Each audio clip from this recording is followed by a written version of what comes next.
All right. So in a hypermobility population, or even clients that have been diagnosed with EDS, uh, you're dealing with a lot of symptoms in the pelvis.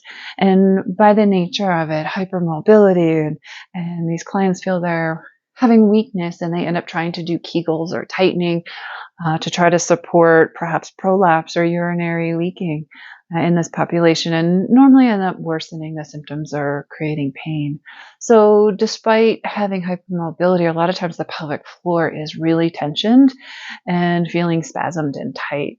So, actually, helping it move more, getting more excursion or movement or releasing that tension will usually help with the symptoms. And then we'd want to go through and start strengthening the core so perhaps the pelvic floor doesn't need to tighten up so much.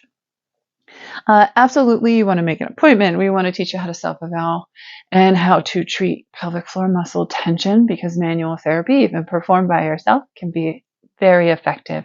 But to get you started, I would suggest using your diaphragm to help get a little bit more pelvic floor muscle relaxation and excursion while you're waiting to get in. So a few quick tips on how to make your diaphragm have maybe a little bit more motion by mobilizing the ribs. So with diaphragmatic breathing, a lot of times clients will show me this big belly push forward. So a nice soft filling abdomen is a great way to diaphragmatically breathe, but I don't want you to push and have it be hard and filled with pressure. That wouldn't be helpful in most situations. So let's try to help you find a little bit more rib motion. So one way is to lay down and use an ankle weight or something heavy to help you find where your ribs should move. So go ahead and lay on down, and I have my ankle weight here, and there isn't a certain weight or amount. It's whatever feels good to you, and I want you to lay it over your ribs.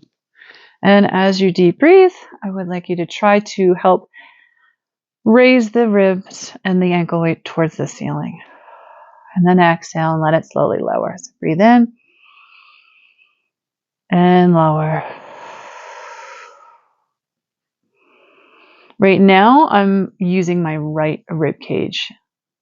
Right, so I would still have you come on up and over, and then use this on the other side. Typically, small exercises like this will help you connect with how to move your rib cage, and then we'll get you to a place where you don't need that tactile cueing or something to help you. Also, the back of the rib cage should be able to be mobilized too and expand as well, and that's very helpful. So in order to help find that or feel that, a bolster can be very helpful. So a bolster, a big pillow, something all rolled up. It doesn't have to be a perfect piece of yoga equipment or gym equipment. So what I'll do is I'll lay over it, and you can almost start in a child's pose. And by finding this position, I can go ahead and try to raise my back as I deep breathe. And if you'd like a little bit more opening, you can have your palms face up.